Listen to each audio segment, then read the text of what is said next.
Hello friends, my name is Shapali Tyagi. Welcome to my channel. Difficult roads leads to beautiful destination. So today's topic is how to deal with exam fear.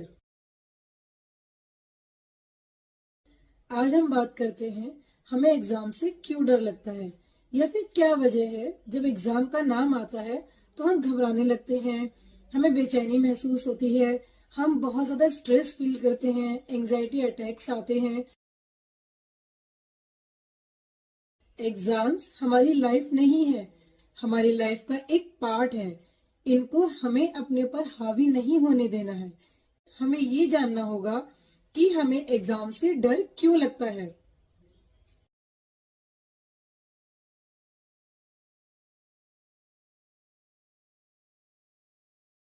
Lack of practice, lack of confidence,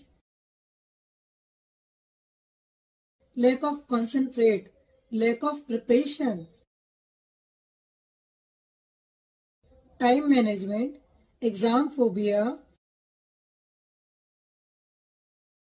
comparison, anxiety attacks,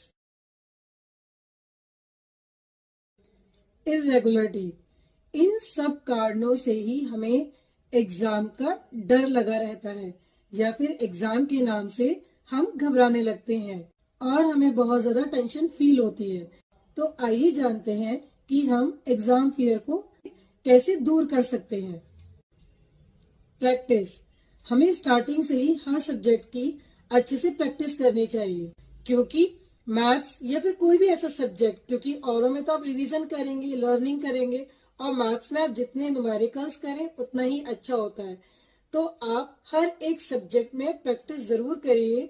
learn करने के बाद एक revision part भी बहुत जरूरी होता है। आप हर एक टॉपिक के बाद या हर एक चैप्टर के बाद आपको रिवीजन जरूर करना है। आपने इतना पार्ट अगर लर्न करा है तो आप उसका रिवीजन जरूर करिए।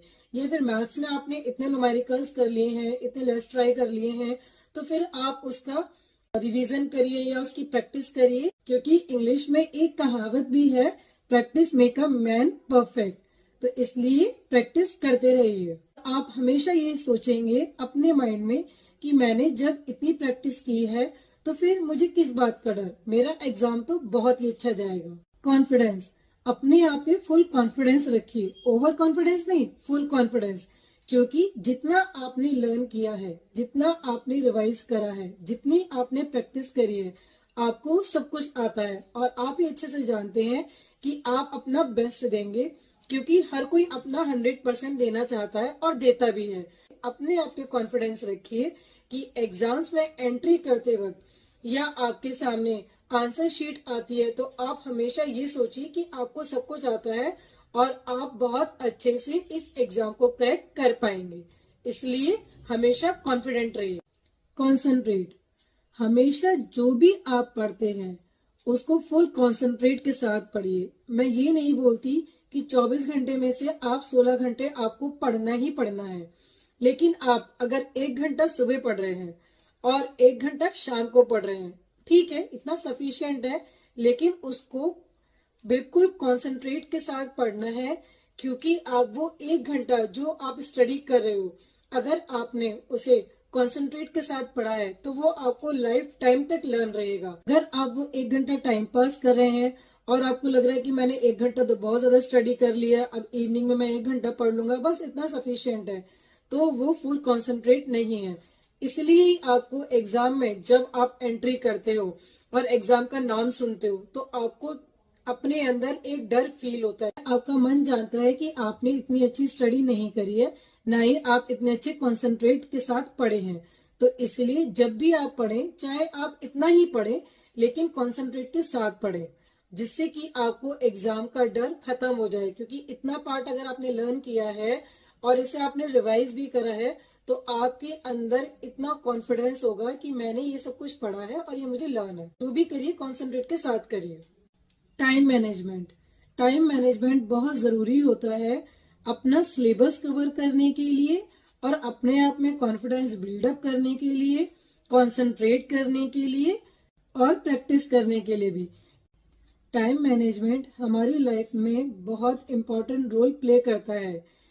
अगर टाइम मैनेज करेंगे तो इससे ये फायदा होगा कि आप हर एक सब्जेक्ट को प्रॉपर टाइम दे सकेंगे। आप टाइम टेबल बनाते हैं, आपको पता है कि आपको मॉर्निंग में 1 घंटा या फिर 2 घंटे आपको ये टॉपिक पढ़ना है या ये सब्जेक्ट कवर करना है, और इवनिंग में आपको एक अदर सब्जेक्ट पढ़ना है। तो आपने प्रॉपर एक शेड्यूल बनाया है अपने लिए कि अगर आप मॉर्निंग में 1 या 2 घंटे साइंस पढ़ रहे हैं तो आप इवनिंग में सोशल स्टडी पढ़ेंगे, और अगर नेक्स्ट डे आप मॉर्निंग में इंग्लिश या कोई और सब्जेक्ट ले रहे हैं तो आप इवनिंग में मार्क्स करेंगे। आपकी एक दिन में 2 या 2 से ज्यादा सब्जेक्ट कवर हो रहे हैं, क्योंकि अगर आप एक ही टॉपिक कंटिन्यू पढ़ते रहेंगे या पूरे दिन पढ़ेंगे तो आप बोर हो जाएंगे और आपको लर्न भी नहीं होगा, और आप परेशान हो जाओगे कि मैं कंटिन्यू सुबह से एक टॉपिक कर रहा हूँ और मुझे लर्न भी नहीं हो रहा, क्योंकि आप उससे बोर हो जाएंगे।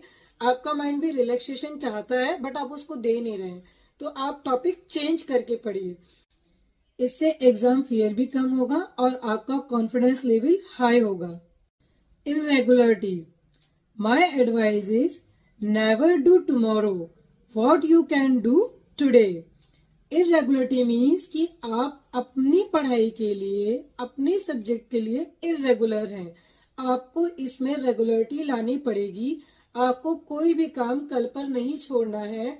आप आज क्या कर रहे हैं, आपको प्रेजेंट में जीना है, क्योंकि आप हमेशा अगर ये सोचेंगे कि ये मैं कल कर लूंगा, इतना टॉपिक मैं कल पढ़ लूंगा, और आज आप फ्री हैं और आज आपका मन नहीं है या आप करना नहीं चाहते या आप कर नहीं रहे हैं, तो फिर आप अपनी लाइफ में हमेशा डर महसूस ही करेंगे, क्योंकि एग्जाम का फियर तो आपके दिलो दिमाग पे बना ही हुआ है, वो तो ओवरकम नहीं हुआ है। इसलिए रेगुलर होना बहुत जरूरी है। अगर आपको इतना टॉपिक करना है या किसी चैप्टर को फिनिश करना है तो आप अपने दिमाग में ये सोचोगे कि मैं रेगुलर हूँ और मैं इतना टॉपिक या इतना चैप्टर में कंप्लीट करके ही रहूंगा और मैं ये कल पर नहीं छोड़ूंगा बिल्कुल भी। प्रिपरेशन, आपको हमेशा ये लगता है कि मैंने जितना भी पढ़ा है वो प्रिपेयर ही नहीं है या मैंने प्रिपरेशन ठीक से नहीं करी है, क्योंकि आपको एग्जाम का फेयर है। आप कितना भी पढ़ लें, आपको हमेशा यही रहता है कि मैंने प्रिपरेशन ठीक से नहीं करी है और मेरा एग्जाम अच्छा नहीं जाएगा, मैं तो फेल ही होंगी और अच्छे मार्क्स गेन नहीं कर पाऊंगी। तो ऐसा मत सोचिए। जो आप में लैक ऑफ प्रिपरेशन था उसको अब हटाइए, प्रॉपर प्रिपरेशन करिए। प्रिपेयर मीन्स अगर कोई भी टॉपिक है उसको आप बहुत अच्छे से पढ़ रहे हैं, उसको देख रहे हैं और उसको लर्न कर रहे हैं, फिर उसके बाद रिवाइज भी कर रहे हैं, इट मीन्स कि आपने बहुत अच्छे से उसे प्रिपेयर करा है। तो आपको टेंशन लेने की जरूरत नहीं है, क्योंकि वो आपके दिल और दिमाग में बहुत अच्छे से फिट हो चुका है। अब बिना किसी डरे आप एग्जाम में एंट्री कर सकते हैं और अपने आंसर शीट में बहुत अच्छा उसको लिख पाएंगे। एग्जाम फोबिया, आप एग्जाम को अपने दिल और दिमाग पे इतना हावी कर लेते हैं कि एग्जाम आपको ऐसा लगता है कि पता नहीं कौन सी बड़ी चीज है जो हम पर अटैक करने वाली है। अगर आप अपनी स्टडी में कंटिन्यू रहें टाइम मैनेजमेंट के साथ और पूरी प्रिपरेशन के साथ, फुल कॉन्फिडेंस के साथ, पूरी कॉन्सेंट्रेट के साथ कोई भी एक टॉपिक, कोई भी एक चैप्टर बहुत अच्छे से लर्न करा है, फिर उसको रिवाइज भी करा है और एक बार नहीं उसका रिवीजन कई बार हो चुका है, तो आपको एग्जाम से डरने की जरूरत ही नहीं है। फिर तो आपको ऐसा लगेगा कि मैंने सब कुछ किया है और मुझे डरने की जरूरत ही नहीं है और आपको सब कुछ आता है। तो एग्जाम फोबिया के कारण आपको जो डर लगता है वो खत्म हो जाए। इसमें आपका प्रैक्टिस हो गया, कॉन्फिडेंस हो गया, कॉन्सेंट्रेट, टाइम मैनेजमेंट और रेगुलरिटी, और अगर ये सब एक साथ हो जाए तो एग्जाम का फियर ही नहीं रहेगा आपके दिल और दिमाग पर। और भी बहुत सारे पॉइंट्स हैं, जैसे कि आप मॉक टेस्ट भी कर सकते हैं और पॉजिटिव थिंकिंग के साथ अच्छे से प्रिपरेशन कर सकते हैं। सिलेबस को ब्रेक करके पढ़िए, यानी कि डिवाइड करके पढ़िए। आप पूरी बुक अगर देखेंगे तो आपको उससे डर लगेगा, आप परेशान हो जाओगे कि मेरे लिए तो इतना सारा है पढ़ने के लिए।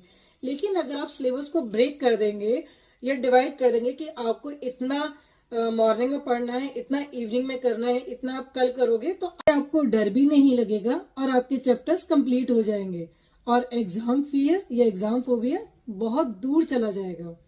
हर सब्जेक्ट का बैलेंस जरूरी है बनाए रखना, क्योंकि अगर आप ये सोचेंगे कि बस साइंस ही बहुत इंपॉर्टेंट सब्जेक्ट है तो हम इसे साइंस ही साइंस करेंगे आज से, या मैथ्स बहुत जरूरी है तो केवल मैथ्स ही करना है पूरे दिन, इंग्लिश और हिंदी तो हमें पढ़ना ही नहीं है, वो तो पढ़ लेंगे जब एग्जाम्स स्टार्ट होंगे। लेकिन नहीं, ऐसा नहीं है। हर एक सब्जेक्ट का बैलेंस बना के रखना है। जितनी जरूरी हमारी मैथ्स है उतनी ही जरूरी साइंस भी है और एसएसटी भी है। आपको 2 घंटे अगर मैथ्स करने हैं तो सेकंड 2 घंटे या 3 घंटे आपको साइंस करना है, फिर नेक्स्ट उसका हिंदी करना है या इंग्लिश करना है, जो भी सब्जेक्ट आपका है वो आपको कंटिन्यू करना है।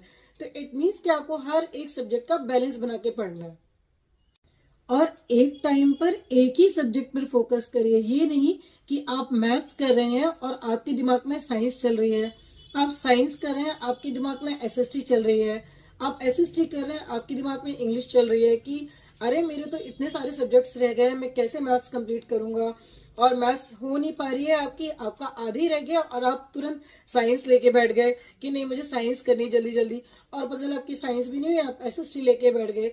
तो एक टाइम पर एक ही सब्जेक्ट पे फोकस करिए कि अगर आपने सोचा है अपने माइंड में कि मुझे इतने टाइम लिमिट में मैथ खत्म करनी है, तो आप मैथ्स पर ही पूरा कॉन्सेंट्रेट के साथ पढ़िए और उसको प्रॉपर टाइम दीजिए। उसके बाद आप ब्रेक लीजिए, फिर आप साइंस उठाइए, साइंस की स्टडी करिए, क्योंकि आपको फिर पता है कि आपको नेक्स्ट टर्म में आपको दूसरा सब्जेक्ट करना है, तो साइंस पे फुल कॉन्सेंट्रेट के साथ करिए। यानी कि एक टाइम में एक ही सब्जेक्ट पे फोकस करिए। जहां आप स्टडी कर रहे हैं वहां की प्लेस और सराउंडिंग को चेक कर लीजिए, देख लीजिए, क्योंकि आप जिन कारणों से डिस्ट्रैक्ट हो सकते हैं, अगर आप वहीं पर स्टडी करेंगे तो आप फुल कंसंट्रेट नहीं कर पाएंगे। आपके दिल और दिमाग में वही चीजें चलती रहेंगी और आपका माइंड डाइवर्ट होता रहेगा और आप प्रॉपर अपनी स्टडी को टाइम नहीं दे पाएंगे और उसको अच्छे से जस्टिफाई नहीं कर पाएंगे, और फिर आप बाद में रोएंगे कि मैंने तो इतना पढ़ा था और मुझे कुछ भी याद नहीं है। तो जो भी डिस्ट्रैक्शन की चीजें हैं उनसे आप दूर रहिए और अपनी प्लेस और सराउंडिंग को चेक कर लीजिए। जो भी आप पढ़ रहे हैं उनके नोट्स बनाते रहिए साथ ही साथ, क्योंकि आपने इतने बड़े बड़े चैप्टर्स लर्न करे हैं लेकिन उनको रिवाइज भी करना है। तो जब आप रिवाइज करोगे आप सोचोगे मैंने इतना सारा पढ़ा है, मुझे इतना सारा फिर से रिवाइज करना है, तो आप थोड़ा सा लेजी हो जाओगे, आपका मन नहीं करेगा, आप बार बार सोचोगे यार लर्न तो कर लिया, ठीक है अब मैं इसे रिवाइज नहीं करता, अब जो होगा वो देखा जाएगा। इसलिए आपको नोट्स बनाना बहुत जरूरी है कि आपने अगर 10 पेज का चैप्टर है उसके आपने 1 पेज में नोट्स बना दिए। इट मीन्स कि मोटी मोटी हेडलाइंस आप लिख लीजिए और जो मेन टॉपिक है उसको आप छोटे छोटे से लिख लीजिए, और जब रिवीजन का टाइम है आप उसी पेपर को लो और एक बार फटाफट फटाफट पढ़ लो। तो इसका मतलब क्या होगा कि आपने जब जल्दी जल्दी उसको रिवाइज कर लिया तो आपकी टेंशन खत्म हो गई, क्योंकि आपको पता है कि आपने एक चैप्टर का बहुत अच्छे से रिवीजन कर लिया।